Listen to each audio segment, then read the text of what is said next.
Hey, I'm Justin with AmericanMuscle.com, and welcome to stage one of our 2014 GT project car build known as Project Coyote. So the idea with this project car series was to mix things up a little bit and introduce a second car into the mix. So while I'm getting my hands dirty with the 14 here, my buddy Dave is going to be doing his project car thing with the 06 GT. So essentially doubling our fun here at AmericanMuscle.com and the number of videos coming home to you guys. Of course, we're going to throw in a friendly competition of a quarter-mile drag race at the end because why not? Now, assembling two cars can be a bit of work. So that's why Dave and I handpicked two teams of Mustang experts from the offices at AmericanMuscle.com to help us with some installs along the way and a few part selections as well. Before we got to work on Project Coyote, we did grab our baseline dyno run and track run. At the dyno, we put down 361 horsepower and 344 pound-feet of torque, while at the track we managed a best of 12.9. So it's safe to say, stock for stock, the boys and I have a sizable advantage over Dave in the 06 GT power-wise. However, with a name like Grab or Boost, we have a good idea what's coming up for us down the road, which got us thinking a little bit. Now, we can add a power adder to our 5-liter here, but we don't think that would be fair to them and their 3-valve motor.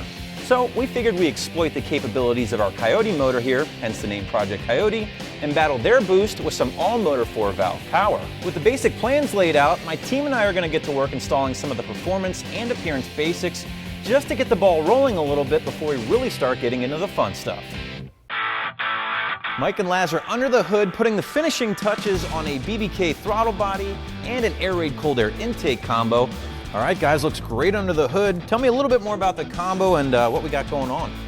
Well, we just got done installing our Airaid intake along with our BBK 90mm throttle body. The throttle body is going to help us out a little bit right now, being that it's bigger than stock. But down the road, when we try to pull out every ounce of power from this naturally aspirated Coyote motor, it's really going to help. Mr. Lazarus, that Airaid? Well, that Airaid is a huge cold air intake, and it's going to suck a ton of air down in that intake manifold. Now, paired with BBK's 90mm throttle body, we should be seeing some pretty sizable gains on this. Now, you do need to know that it does need to be tuned. So I think Ryan's in there working on that as we speak. Awesome, man. Well, I'm going to go check on him, but first, I couldn't help but notice you guys snuck in that SR Performance oil separator on me, which I think is awesome, man. That's going to keep all these oily vapors and just all that other junk from entering our intake manifold down the road. So, again, good work, boys. In the meantime, I'll leave you with that, and I'm going to go check on Ryan. Well, like Laz said, in order to run that race intake from Airaid, we are going to need to upload a custom BAMA tune, which it looks like Ryan's doing right now. Now, you guys all know the deal with a tune by now. It's pretty much essential whenever you start adding the big mods under the hood, and it's only going to make the most out of those bolt-ons down the road. Well, if you're all buttoned up in here, man, you want to get the car in the air and start working on the exhaust? Yep, let's do it. All right. So to wrap up the performance bolt-ons here in stage one, we're going to install Flowmaster's Outlaw series axle back. Now my buddy Ryan here actually does all of our installs for the exhaust vids, and he actually picked this exhaust out specifically for Project Coyote. Ryan, why'd you go with the Flowmaster? This is actually one of my favorite exhaust systems.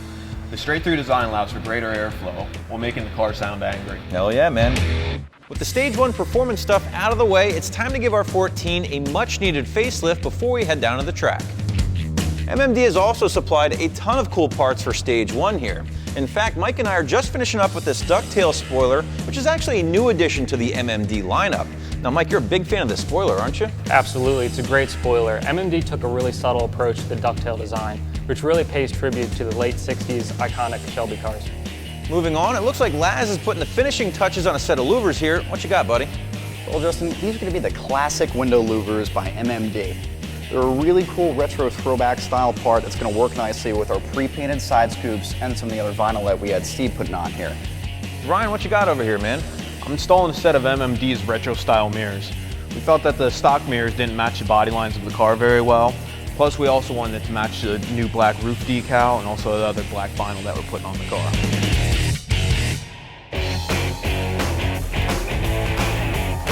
You didn't think we'd make it through an entire appearance bill without adding a new set of wheels and tires, did you?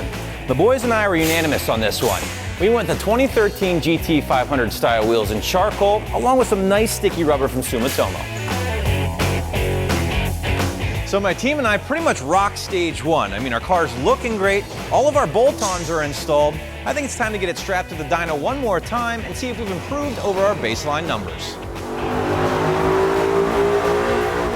Again, our baseline run with Project Coyote gave us 361 horsepower and 344 pound-feet of torque. With all of our Stage 1 modifications, we put down 384 horsepower and 373 pound-feet of torque, giving us a peak horsepower gain of 23 and curve gains of 32 horsepower and 31 pound-feet of torque. So with everything wrapped up here in the shop, it's time to take Project Coyote down to the track and meet up with the Grabber Boost team and see where both cars stands after their Stage 1 mods. All right, so we're down here at Cecil County Raceway at the end of Stage 1 to see how Project Coyote and Project Grabber Boost are going to make out. And Dave, I have to say, man, the car looks awesome. Thank you, and as does yours. I really like, I just like everything you've done. What's your plan for your car? Well, you know, at the end of this stage, we're hoping mid to low 12s after Stage 1, but we'll see. How about you guys? Oh, no, we're hoping to knock a few tenths off as well. We're hoping to get down out of the 14s for sure. Same thing, good, clean passes. Right, so obviously no surprises here. We're expecting, you know, Project Coyote to do a little better than you guys for now. Yeah, but with your name, Grabber Boost, we know what's coming. What? Nothing coming. Well, hey, if anything, I like the color. Well, thank you. Nice choice. Yeah, it's a good choice. Well, hey, let's get to it. I want to see how these things run. All right, man, let's get Best to the line. Best of luck to you guys. Right to you as well.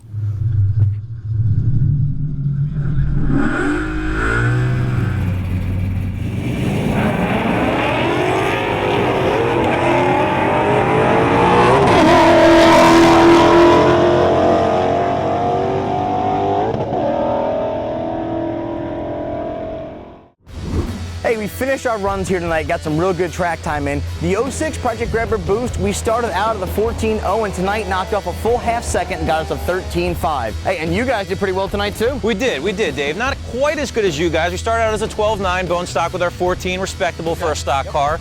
Dropped that down 4/10 tonight to a 12.5, so car is feeling good. I think we're gonna get ready for the big showdown now. It's that time. It's coming up next. Well, hey, look, stay tuned as we continue with Project Grabber Boost and hit on to our Stage 2. And stay tuned for Stage 2 of Project Coyote coming at you very soon.